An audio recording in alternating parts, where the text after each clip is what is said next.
आज के चुनाव परिणाम, खासतौर पे हरियाणा के चुनाव परिणाम को देख के आज सुबह से मैं हैरान हूं। और आज शाम को कांग्रेस की प्रेस कॉन्फ्रेंस सुनने के बाद थोड़ा परेशान भी हूं। चारों तरफ से दोस्तों के फोन आ रहे हैं, मैसेज आ रहे हैं, ये क्या हुआ?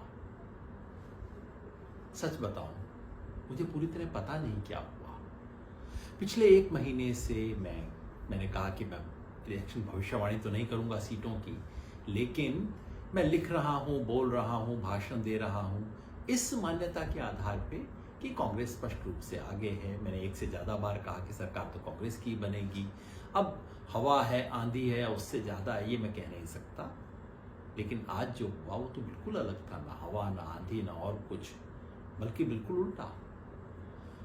जितने लोगों ने घूम के देखा उनमें से कोई व्यक्ति ऐसा मुझे अभी तक नहीं मिला जिसने कहा, और बीजेपी का समर्थक भी नहीं मिला जिसने कहा हो कि बीजेपी की मेजॉरिटी आने वाली है। बहस सिर्फ इस पे होती थी कि कांग्रेस कितना आगे रहेगी।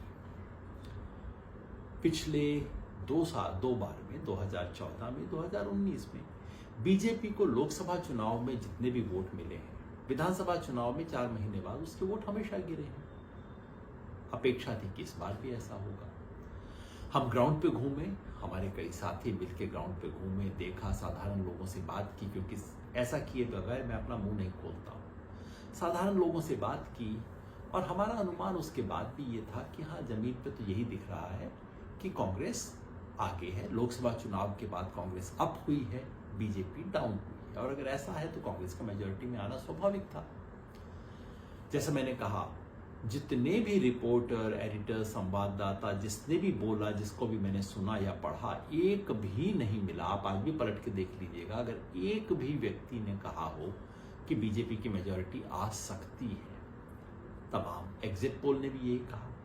एक भी एग्जिट पोल नहीं है जिसका न्यूनतम वाला जो आंकड़ा है वो भी कहता हो कि कांग्रेस 45 से नीचे जा सकती है।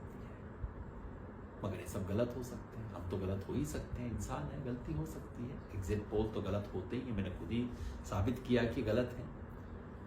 मगर आज शाम को जब कांग्रेस ने प्रेस कॉन्फ्रेंस की और कुछ गंभीर आरोप लगाए, कांग्रेस में वहां के कम्युनिकेशन इंचार्ज जयराम रमेश जी और पवन खेड़ा जी ने कॉन्फ्रेंस करके कहा कि हम इस परिणाम को स्वीकार नहीं कर सकते। उन्होंने कुछ कॉन्स्टिट्यूएंसी से प्रमाण दिए हैं। एक कॉन्स्टिट्यूएंसी का प्रमाण मैंने खुद देखा है, वो है नारनौल, महेंद्रगढ़ जिले में। कांग्रेस ने कहा है ऐसी सूचनाएं उनके पास हिसार से भी हैं, पानीपत से भी हैं, और कहा है कि कल तक वो इस सारी सूचना को सार्वजनिक करेंगे। आरोप ये है कि कुछ काउंटिंग के दौरान कुछ ऐसे ईवीएम मिले जिसमें 99% बैटरी पाई गई खुलने के बाद। अब इतने घंटे काम करने के बाद 99% बैटरी क्यों थी? और जिन बैटरीज में 99% बैटरी पाई गई, वहां कांग्रेस की परफॉर्मेंस खराब थी अपेक्षाकृत दूसरी कॉन्स्टिट्यूएंसी, दूसरी ईवीएम के, जहां बैटरी कम थी। मतलब अनकहा आरोप ये है कि उन ईवीएम के साथ कुछ खिलवाड़ किया गया है, छेड़खानी की गई है, वोटिंग समाप्त होने के बाद उनसे कुछ किया गया है। अब एक गंभीर आरोप है, मैं नहीं कह रहा हूं कि सच है, हमारे पास अभी कोई प्रमाण इतना नहीं है उसको जांच करने का। चुनाव आयोग का जवाब भी मैंने पढ़ा, वो इतना टेक्निकल है कि मैं तो इंजीनियर नहीं हूं, बैटरी और ये सब मुझे समझ नहीं आता, लेकिन मामला गंभीर है जिसकी जांच होनी चाहिए। तो पहली बात तो मैं कहना चाहता हूं वो ये कि चुनाव आयोग की जिम्मेवारी बनती है कि इस सब के बारे में देश को आश्वस्त करे। चुनाव फेयर हो, निष्पक्ष हो, और जनता को दिखे कि निष्पक्ष है, दोनों जरूरी है। ये चुनाव आयोग कुछ समय से ऐसे काम नहीं कर रहा है। जनता के सामने पूरी स्थिति साफ करना, लोकसभा चुनाव के अंदर भी जितने वोट पड़े और जितने वोट गिने गए, दोनों में अंतर था। चुनाव आयोग ने आज तक स्पष्ट नहीं किया कि ऐसा क्यों हुआ है।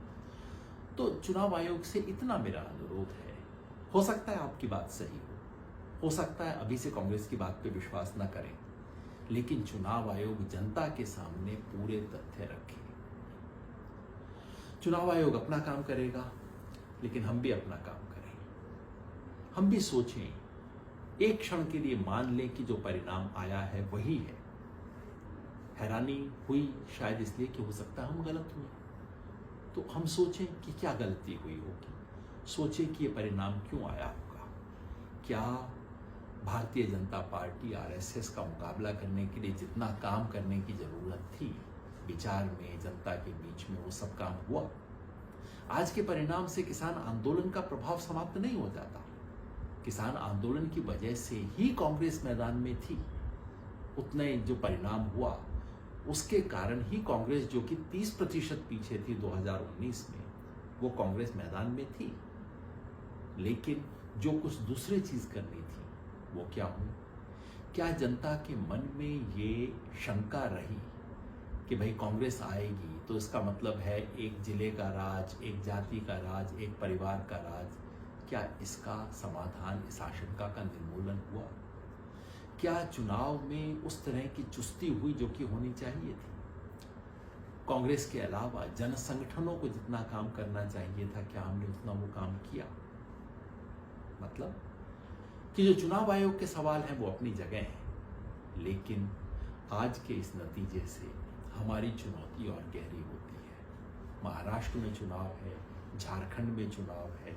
इन सब चुनाव में पहले से भी ज़्यादा और गंभीरता से काम करने की ज़रूरत है। क्योंकि हरियाणा में चुनाव का जो भी कारण रहा हो, जो भी वजह रही हो, अब उसे बीजेपी को वाइट वॉश करने के लिए इस्तेमाल किया जाएगा। ये दिखाया जाएगा कि बीजेपी को कोई धक्का पहुंचा ही नहीं था, ये जो लोकसभा चुनाव में हुआ तो कोई बात ही नहीं थी।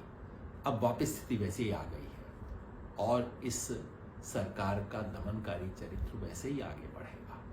इसलिए अब महाराष्ट्र में और झारखंड में और शिद्दत से काम करने की जरूरत है। लोकतंत्र को बचाने के लिए चुनाव आयोग की जिम्मेवारी है, लेकिन हम सब की भी जिम्मेवारी